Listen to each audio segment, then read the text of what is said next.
4 घंटे में स्वागत है आपका। मैं हूं योगेंद्र, आप देख रहे हैं बड़ी खबर। और बड़ी खबर में हम बात करेंगे उत्तर प्रदेश की चुनावी हलचल की। 4 चरण का मतदान संपन्न हो चुका है। अभी तक किसी भी तरह की कोई ऐसी घटनाएं नहीं हुई है जिसे हम कहें कि कोई बड़ी घटना। छुटपुट घटनाओं को छोड़ के शांतिपूर्ण तरीके से मतदान चल रहा है।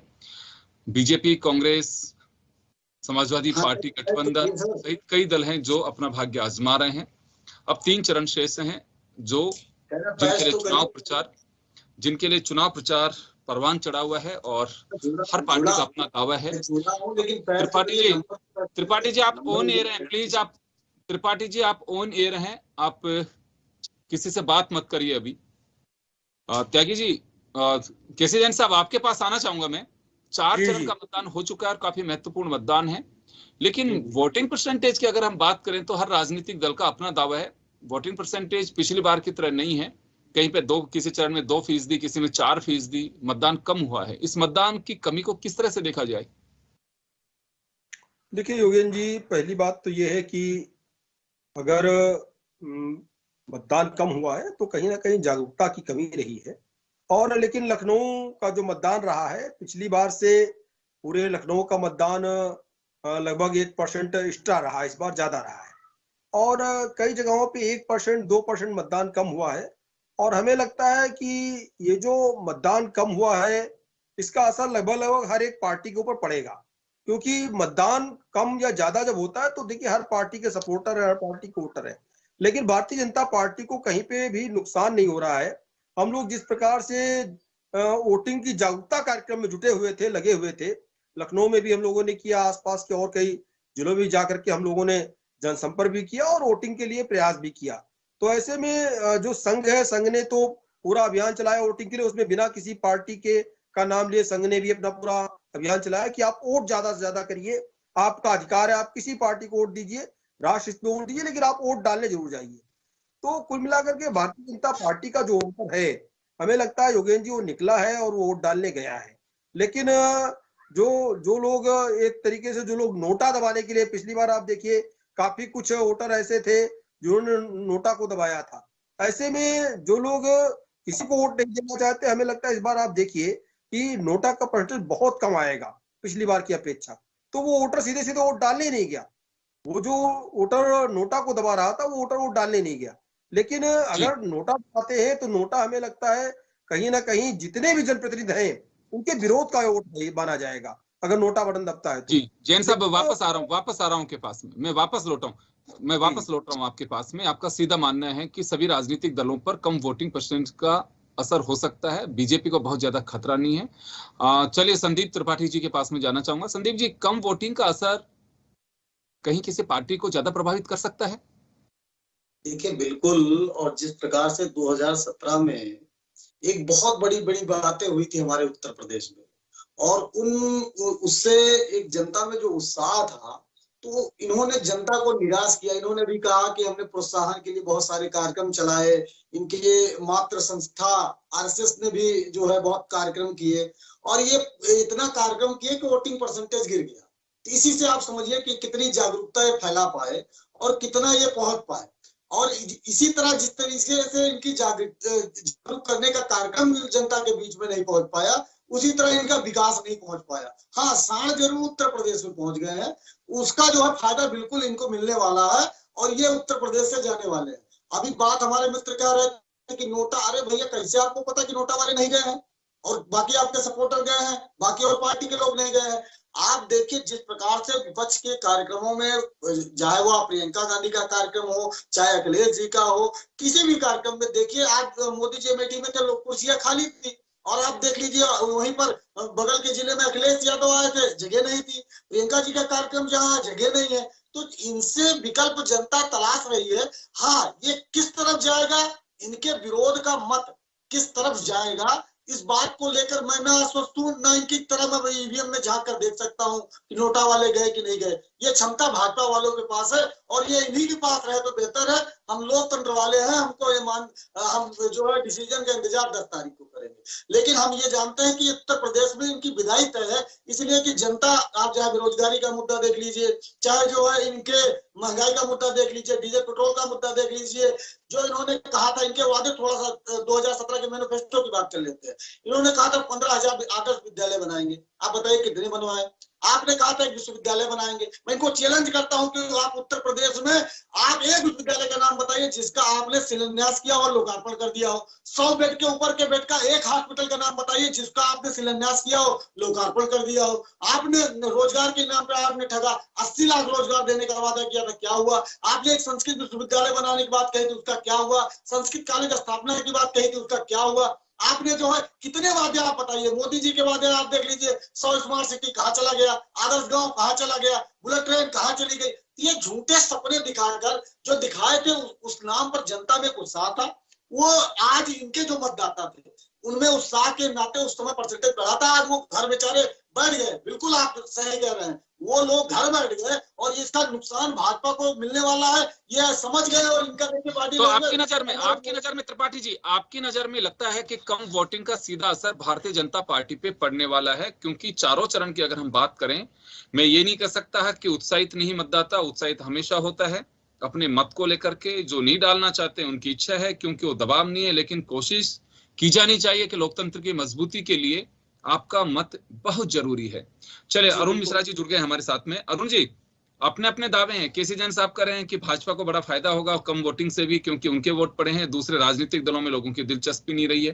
कांग्रेस का साफ कहना है कि 2017 के जो 4% का जंप किया था उस समय, उसको एक बम्पर वोटिंग की फसल काटी थी उस वक्त भारतीय जनता पार्टी ने, अब वो उससे छिटक करके जा रहा है।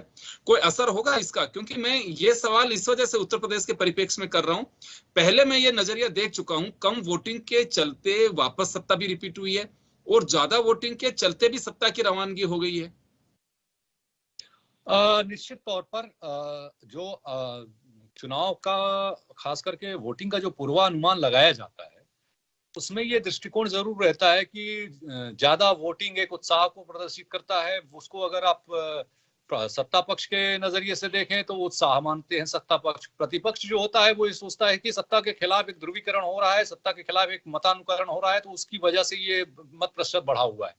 लेकिन इस विषय पर यह भी देखना होगा कि वो क्षेत्रवार स्थितियां जो होती हैं बड़ी अलग होती हैं। शहरी क्षेत्रों में मत प्रतिशत ज्यादातर अगर आकलन आप करेंगे तो मत प्रतिशत उस स्तर तक नहीं होता जितना ग्रामीण परिवेश या ग्रामीण क्षेत्रों में होता है।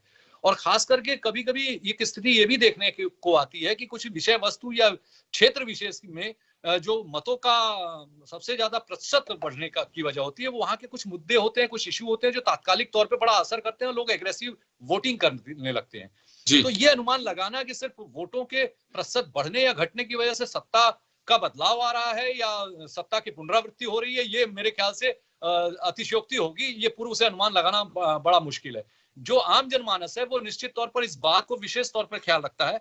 शहरों का मत प्रतिशत जरूर कम रहता है अगर आप पूर्व में भी देखें, लेकिन आम जनमानस इस बात का विशेष ख्याल रखता है कि वह अपने जो मतों का प्रयोग है वो किस रूप में कर रहा है, किसको वापस लाना चाहता है या किसको बिठाना चाहता है। तो उसमें वो अपने मुद्दे को देखता है, क्षेत्रीय अपने जनप्रतिनिधि को देखता है, उसके कार्यकाल को देखता है। खास करके अब चूंकि वर्तमान समय में जो स्थितियां चल रही हैं, पिछले 2 दशकों में जो राजनीति का परिदृश्य बदला है, उसमें जो राष्ट्रीय प्रदेश स्तर के जो मुद्दे होते हैं और खास करके वोटों के ध्रुवीकरण के मुद्दे हों, चाहे वो जातिगत समीकरण पर आधारित हो या एक तरीके से हर पार्टी की या हर दल की अपनी आइडियोलॉजी है, कोई लोहियावादी है तो कोई हेडगेवारवादी है, तो कोई कांग्रेस के रूप में गांधीवादी है, तो कोई बसपा के रूप में बहुजन समाज अम्बेडकरवादी है। तो ये जो वादिता है इसका भी एक काफी हद तक असर रहता है कि उसी के अनुरूप लोगों का जो मतानुकरण होता है वो उस रूप में परिवर्तित होता है और उसी के अनुसार वोट प्रतिशत या वोटिंग पड़ती है। लोगों का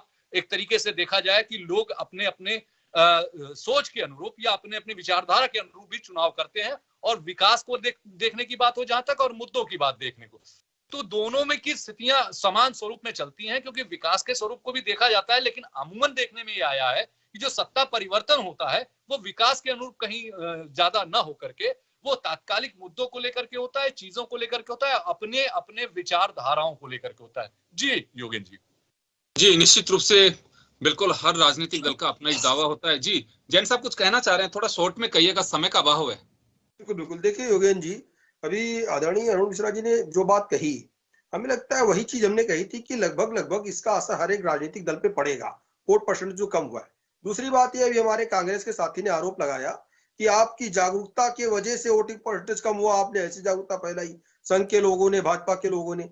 अरे तो वोटिंग की जागरूकता के लिए तो आपको भी काम करना चाहिए। हमें लगता है कि ये 5 वर्ष में जो महापर्व आता है, लोकतंत्र का महापर्व आता है, इसमें सबकी भागीदारी सुनिश्चित करने के लिए आपको भी जागरूकता फैलानी चाहिए। लेकिन हमें कहीं पे भी कांग्रेस के लोग वोटिंग के लिए जागरूकता फैलाते हुए कहीं पे नहीं दिखे कि घर घर जा रहे हूं और कह रहे हो आप वोट डालिए, किसी की भी वोट डालिए। लेकिन संघ के लोगों ने तो यही कहा कि आप किसी की भी वोट डालिए, लेकिन आप वोट डालने जरूर जाइए। लेकिन आप लोग सिर्फ मंचों से भाषणबाजी करते रहे और आपकी भाषणबाजी फेल हुई है। आपकी जहां जहां सरकारें हैं, आप जितने वादे और जितनी योजनाओं की बात कर रहे हैं, जो जो चीजें आप फ्री में देने की बात कर रहे हैं कि 36,000 रुपए युवाओं को दे देंगे, 36,000 रुपए बुजुर्गों को देंगे, 36,000 रुपए सालाना जो है महीने हम जो है ये औरतों को देंगे। तो इस तरीके की योजनाएं आपके राजस्थान में, पंजाब में और जहां जहां आपकी सरकारें वहां पे क्या चले, लेकिन उत्तर प्रदेश में इसका क्या असर होगा, मैं जवाब दिलवाता हूँ। संदीप त्रिपाठी जी जवाब दे रहे हैं जैन साहब। जी जी देखिए, हमारे मित्र ने अभी बात कही कि आरएसएस ने कहा कि किसी को भी वोट दीजिए। ये आरएसएस को मैं आप बड़ी विनम्रता के मैं साथ कहना चाहता हूँ, आरएसएस ऐसा संगठन है जो भाजपा का नाजायज पिता है और भाजपा उसकी नाजायज बेटा है। क्यों, मैं सुन तो लीजिए योगेश जी, अरे सुन लीजिए महाराज, मेरी बात मैं तर्क के आधार पर कर रहा हूँ, सुन लीजिए थोड़ा सा।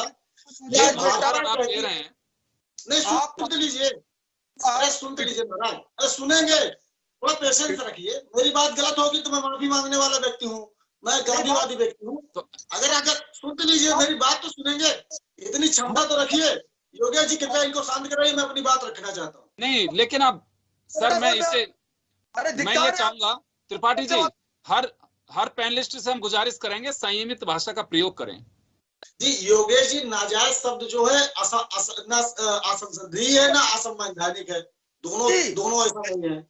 और सुन लीजिए मैं क्यों कह रहा हूँ, अगर मेरी बात गलत पूरी करें सर, समय का अभाव है, समय का अभाव, अपनी बात पूरी करिए।